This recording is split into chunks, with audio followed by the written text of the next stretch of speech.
Welcome to Thieves' Cant, a tabletop gaming podcast with your hosts, Jeremy Shane and Chris White.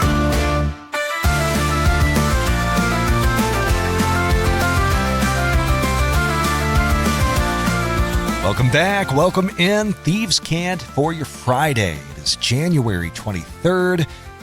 Jeremy Shane here. And I'm Chris White. Glad to have you along. Thanks for listening as always and subscribing at thievescantcast. Email thievescantcast@gmail.com. Good to have the weekend in our sights. It's Friday. You've got a gaming weekend coming up, right? That's right. This is not our Draw Steel game. This is a D&D game? Yeah. Okay. Yeah. What are you playing in this campaign? Well, in this one, I'm playing a wizard. But in the other one, I'm playing a wizard. So... And this is from someone who does not enjoy playing wizards. I see. But yet here we are. So, yeah, it's fine. I'm jealous. I have no gaming plans this weekend unless I can, somehow swindle my unloving, ungrateful family into gathering around the table. Maybe you should be nicer to people. Maybe that would help. Or maybe we should just fight. That does happen from time to time. Are you talking about some inter-party conflict? That's what I'm talking about. I'm talking about the fights in the party. That is the focus of today's show as we wrap up the week. When things go wrong within the party, we're not talking about splitting the party as in, hey, you go that way, we'll go this way, and we'll meet back up. Mm-hmm. It's a different kind of party division. Yeah. When goals don't align, or maybe alignments don't align. Or greed takes over, or maybe this guy stole the last piece of pizza.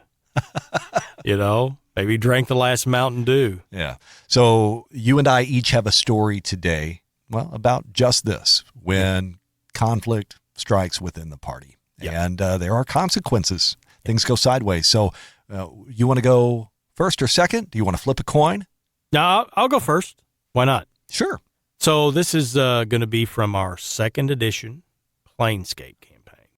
I could right now probably tell you 8 stories about inter-party conflict in this group. This is only one. Yeah, and I only played one character through all of it, but there was so many times.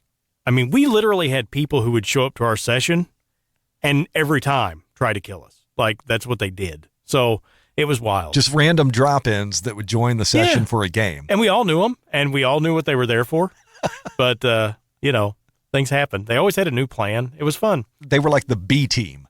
Yeah, they would just come in every once in a while. And try to kill us. Okay. Yeah.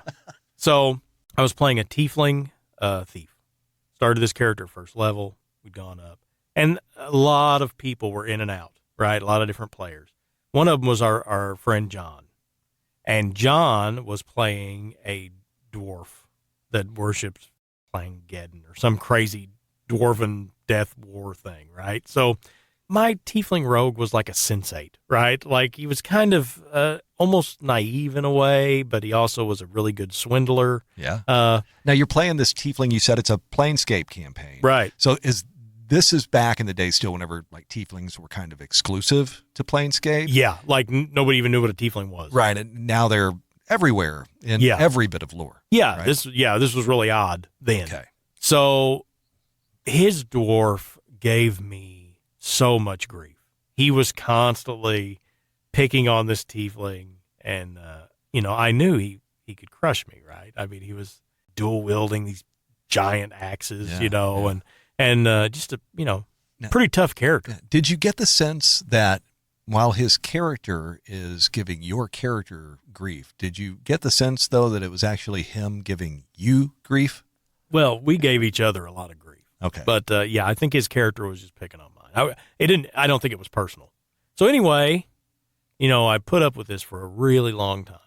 And one thing that this character was good at was everybody sort of relied on him to identify magic items, and he would make the purchases, when we go to the magic shop. And so we went one of these times, and he wanted poison to put on his axes.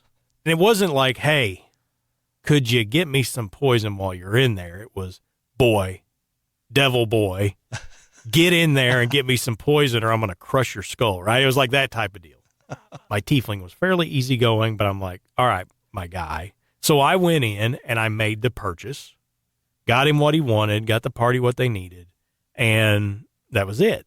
And so, we're off, who knows where, some hellish place, I'm sure, the Gray Waste of Gehenna or wherever we're at. We're getting ready for a fight. We're prepping for a fight, and he starts loading up poison on these axes. He wants whatever we're fighting, this is going to be the best thing to kill it, right? I mean, I've really sold it. He's giddy with the anticipation. So he just soaks these axes in this poison. I mean, so they're just dripping with it.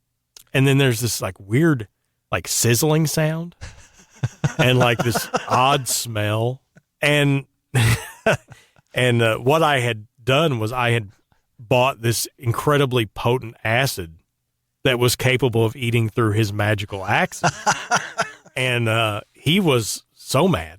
How much note passing was involved between you and the DM? No, this wasn't a note passing type of event. This was, as far as that goes, yeah. I'm sure purchase, yeah. I'm sure at that point somebody went out to have a smoke break or something, right? Because we all smoked and ate chicken wings is really all I remember doing in that time period. But yeah, so he was not happy with me. There was, needless to say, some inter-party conflict that transpired after that. So all he had left were the handles, I He had two nubs, is what he had. Yeah. Well, at least that's something to build onto. It is. Yeah. It is. Yeah. We actually didn't end up killing each other, but it wasn't pretty for a long time. And sometimes you got to send a message.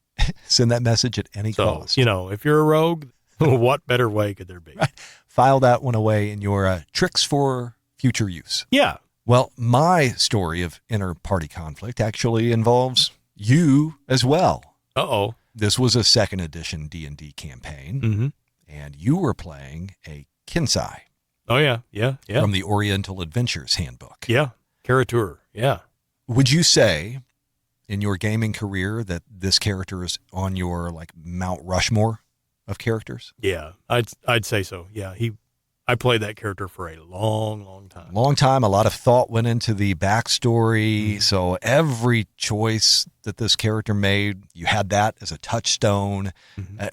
We've all had these characters, right? That you put love into them when you make them, but then it only grows with the longevity of the play and the development of the story. And I knew how much you loved this character. It was you that brought me into this gaming group with stories of this character. And I was like, well, I want to be a part of this. I want to play. So I knew full well what this character meant to you.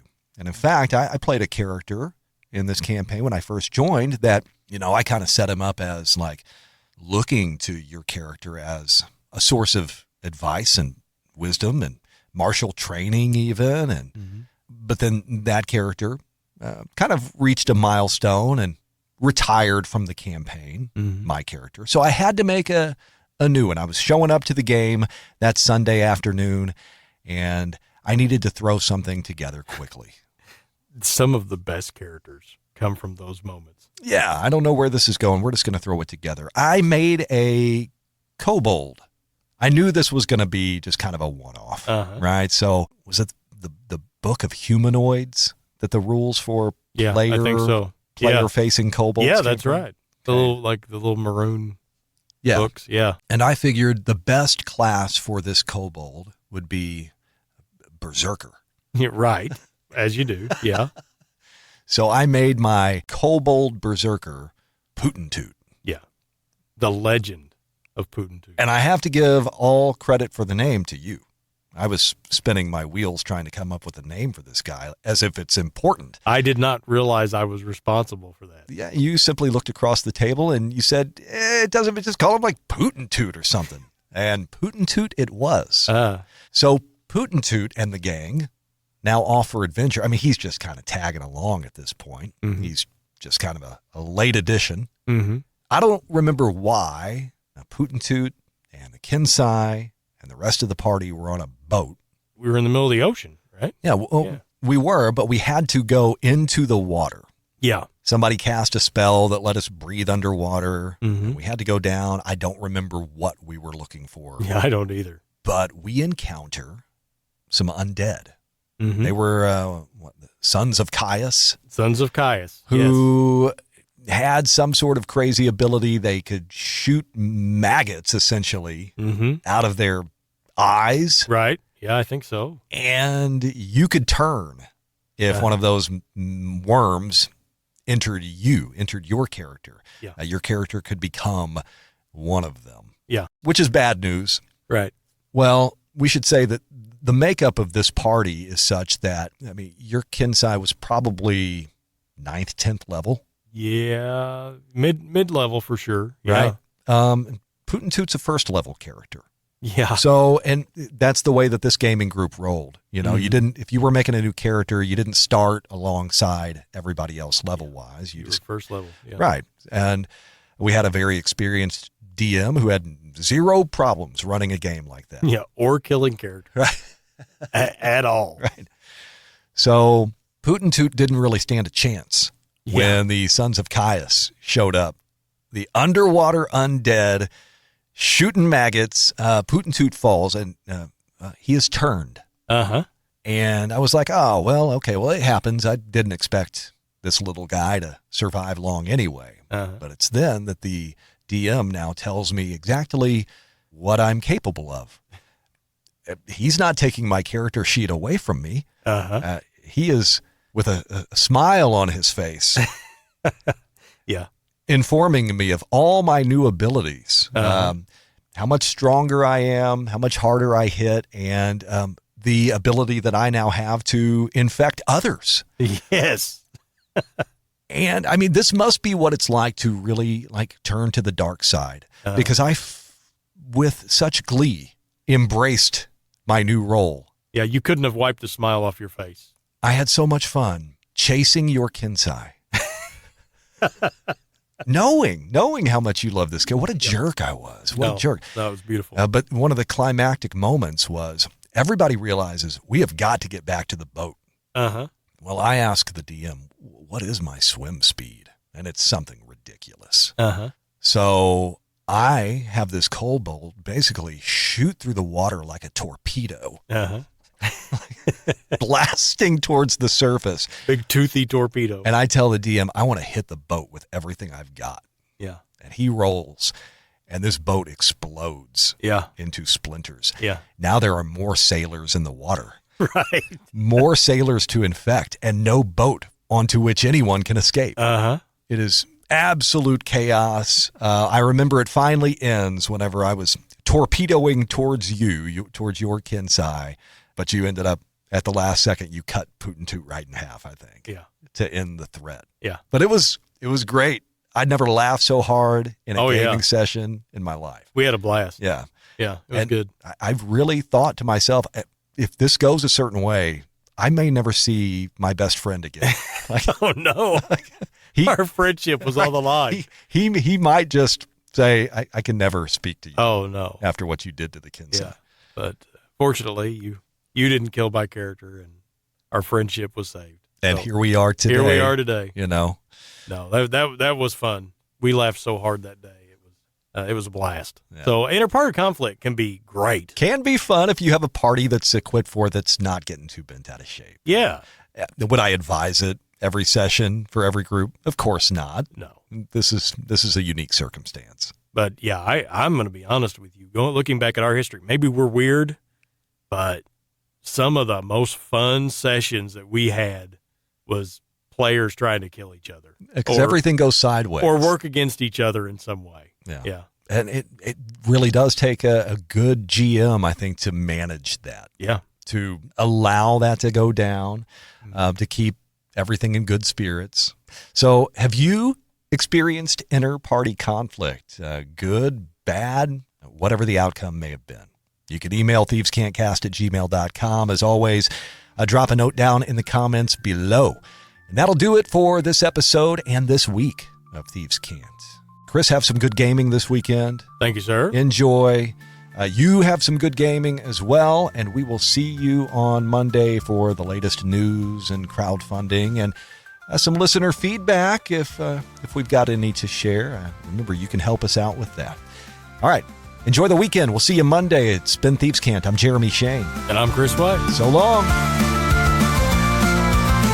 Thank you for listening to Thieves Cant. Email thievescantcast@gmail.com.